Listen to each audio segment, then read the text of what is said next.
have with us a special guest today, the Commonwealth Secretary General Patricia Scotland, who is in Mauritius in the context of the Commonwealth Law Ministers meeting. Baroness Scotland, it's a pleasure having you with us on this special programme. It's lovely to be back here. Patricia Scotland, you were the youngest woman to be appointed Queen's Counsel and is well known for spearheading major reforms for the British justice system. Now, as the first woman appointed to the post of Commonwealth Secretary General, you have been recognised for your work in promoting justice and human rights, working towards a common framework for the Commonwealth. It's indeed not an easy commitment, considering the diversity of the countries involved, even if concepts of human rights and rule of law appear like very basic fundamentals in any society. What are the challenges of outlining this common framework? Well, the first thing is to say it is a common framework because for the majority of the 56 countries of the Commonwealth, we share a similar pathway from our history to today, and we share common values.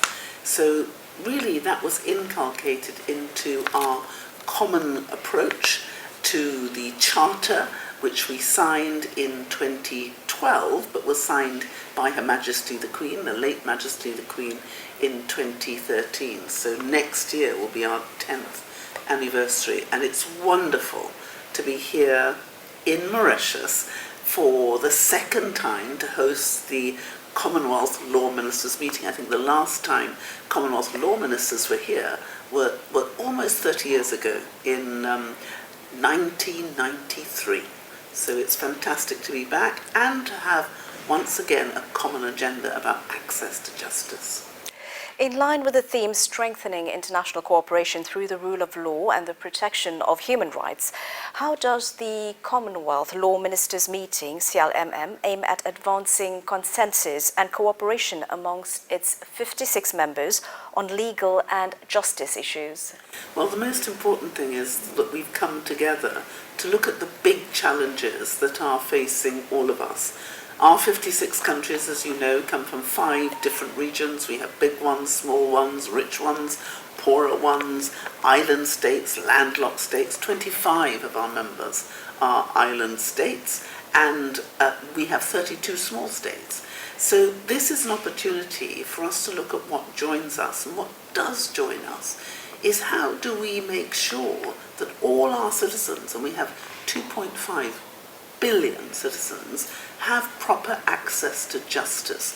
The justice systems were created in centuries before we had internet connectivity, before we were facing the huge challenges we now have with climate change. So our Commonwealth ministers are here to look at what joins them, the solutions they can come up with common problems, but also looking at the things that haven't worked and making sure we share and learn from each other to do an awful lot better.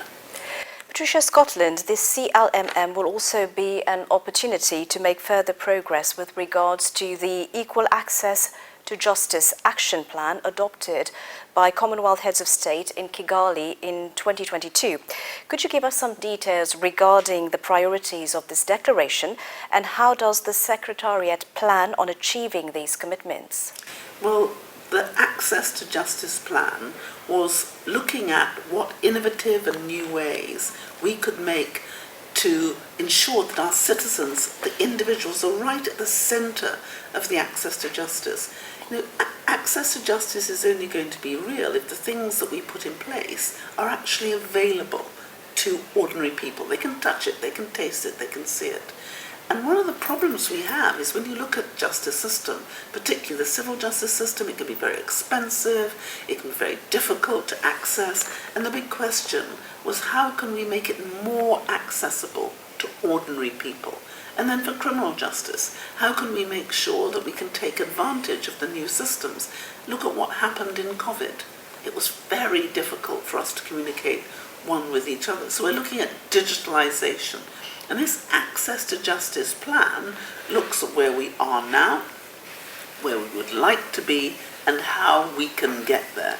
But we're looking at things like climate change. We're looking at anti-corruption benchmarks. We're looking at how we can do better on climate change. And all of these issues are fundamentally important. We're also looking at gender, because during this period of lockdown, we tragically saw a real rise in the level of domestic violence and violence and abuse against children too. So these issues are critical for us to grasp, and it's wonderful to see such commitment from all the member states to deliver on the Access to Justice plan, which was agreed by our leaders in Kigali, and now it's been passed, the baton has been passed to justice ministers to implement these good plans and the good practice that we can bring together. And to ensure the implementation of this action plan, the Commonwealth has developed practical toolkits to assist justice ministers. Could you tell us how these toolkits, which also relate to law and climate change, will benefit Commonwealth member states? So if I can take the climate change issue first of all, you'll know that many of our member states have been having the most terrible time when it comes to climate. Just look at what is happening in Africa. As we speak, there are more floods in Nigeria, but the floods that they've already suffered, 600 people died, 1.3 million people were displaced. We had flooding in Gabon, we've got desertification, we've got sea level rise here in Mauritius and in Seychelles. So the question is, we've all made these commitments to address the issues for the Paris agenda, but how do we actually make it real? What is the legislation? So the Commonwealth have come together and we've created a climate legal toolkit to help our member states who want to deliver on this climate agenda to do so in a way that will make sense, which will be light, which will be effective, and hopefully if we pool all our knowledge, it'll be less expensive for us to create the system as well. So that's one. But another toolkit has been the anti-corruption benchmarks. We know that if you look at the aspirations we have on delivering the Sustainable Development Goals and the money that we have to do it, there's a gap. And that gap is the sum equivalent to what is currently siphoned off by corruption. So we hope that by coming together, all the law ministers coming together, agreeing the benchmarks, which we did in 2019, then having them endorsed by our leaders in June of this year, can now look at how do we absolutely implement those. What are the practical things that we can do to make it happen? And that's where the Commonwealth anti-corruption benchmarks come in. But we are looking at so many other areas. We're going to look at digitalization, because right now there isn't a standard everywhere in relation to legislation and regulation for digital products. So we hope at this meeting we will be able to agree a platform on how we do it. So that's just some of the things that we're doing, but they really do make a big difference. Patricia Scotland, the Declaration on Access to Justice urges Commonwealth member states to use people-friendly approaches to address the barriers to access to justice. What is the Commonwealth doing to promote the use of technology and provide access to legal services as well as enhanced delivery of justice services? Well, we realise, and we certainly became clear during COVID, that everybody now is online or trying to be online, doing business online, communicating online, providing services online. So that made us ask the question, well, legal services also need to be more accessible. So how can we create a position to put those online too? And what should be the rules? How should we govern it? What would be the legislation? What would be the regulation? And that's what we're doing now, creating Commonwealth template legislation toolkits to enable all of us to do it together. If we are to enable our member states to trade more effectively, more efficiently, having the same rules, having the same procedures, and being able to mirror each other makes it cheaper, easier and faster. At the moment we have a 21% advantage in trading with each other. I'd love to see us raise that to 30%, and if the work that these ministers here works out how we dream it will, then we have a better chance of doing that by being able to take advantage of digital trade and having the right legal system to enable us to deliver that for our people. Are you optimistic about the outcome of the Law Ministers' meeting in supporting the promotion of human rights while accelerating progress towards the Sustainable Development Goals set out in the 2030 UN Agenda for Sustainable Development? Yes, I absolutely am, because at the core of all we're doing is the individual, it is the human rights, it is the values, it is the opportunity to make sure that our citizens live a full life, one where they are able to exploit their talents. And so as we craft a system, we're putting the individual citizen right at the centre and thinking, how can we make life better, easier, fairer, more just, so that law isn't just something which is there for someone else, it's something which can be brought home to every individual so they understand their rights, they understand their responsibilities, and we reduce the level of unfairness. That's really going to be a wonderful thing if we get all that out of this meeting and the meetings to come. Baroness Scotland, the last time you were in Mauritius, we spoke about the challenges of climate change. On this note, could you give us your appreciation of the recent COP27, which fell short of concrete actions? Well, I think I was actually really happy about some of the things that came out of COP. You'll remember that for the last 27 years, countries have been saying they wanted the parties to look at loss and damage. And for 27 years, there had been utter resistance about that. Well, when we came together as a Commonwealth family in Kigali in June, our Commonwealth leaders put loss and damage in our communique at paragraph 53, and we said at the next COP they are going to have to look at loss and damage. Just as we had said in 2015, before going to Paris, it had to be enforceability, 2 degrees and a 1.5. This time it worked too. It was on the agenda, loss and damage was on the agenda at COP27. People said we'd never get agreement. We got an agreement.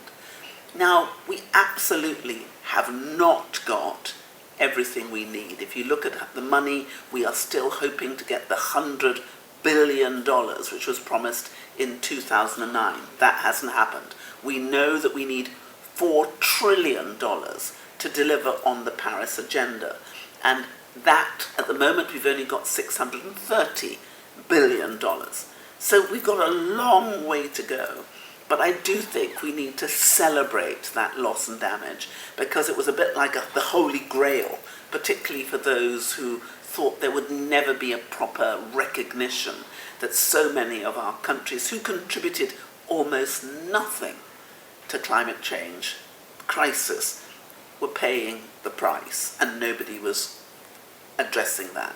Loss and damage, we've started, and I think that every Commonwealth leader needs to feel very proud and to be congratulated for finally getting it on the agenda and then being at COP, fighting for and helping to deliver loss and damage as a real thing, which will affect and benefit millions of people across our world.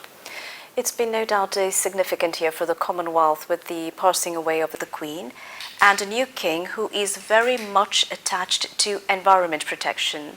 At the level of the Commonwealth, will there be a shift in approach concerning this issue? I think there won't. There'll be a consolidation of approach, because you know that Her late Majesty was totally committed to our Commonwealth for the whole of her life, for the whole of her reign. When she was 21, she said, "Whether my life be long or short, I will dedicate every day to the Commonwealth." And now the new king, Charles III, said very clearly that the Commonwealth is one of the foundation stones of his life. Both his father, Prince Philip, the consort to Her Majesty the Queen and the Queen made climate change incredibly important. I believe that King Charles III will continue holding that baton, will continue to deliver the same thing. And we look forward to his coronation, but also we congratulate him, and we feel lucky that he is now the new head of the Commonwealth. So I think so far it's been seamless, and I don't think that the commitment made by the Commonwealth in 1989 at Langkawi to climate is ever going to change until this problem is gone. Before we leave you, Patricia Scotland, could you give us an overview of the upcoming major Commonwealth events? Well, the first event is going to be in January in Cyprus. We have a Commonwealth Oceans event. Next year is the Year of Youth. It'll be the 50th anniversary of the Commonwealth Youth Programme. So in January, later in January, we're going to go to Pakistan for the Youth Ministers meeting, which we're really looking forward to. And after that, there is going to be the Commonwealth Day in March, where we will have a meeting in the margins by the Commonwealth Foreign Ministers meeting. We'll have the Commonwealth Ministerial Action Group. After that, we'll have meetings in May and June. So there's so many coming, but we know that the Commonwealth has a real power to make a difference, and I'm hoping that before we meet in Samoa in 2024, we will have delivered all the things that are on our communique. The baton was passed from Rwanda, it will be passed to Samoa, and the next 2 years is going to be full of action. Patricia Scotland, thank you. It was a pleasure having you on the programme. It's lovely to be back here in Mauritius, to be with you in your beautiful country. So thank you very much.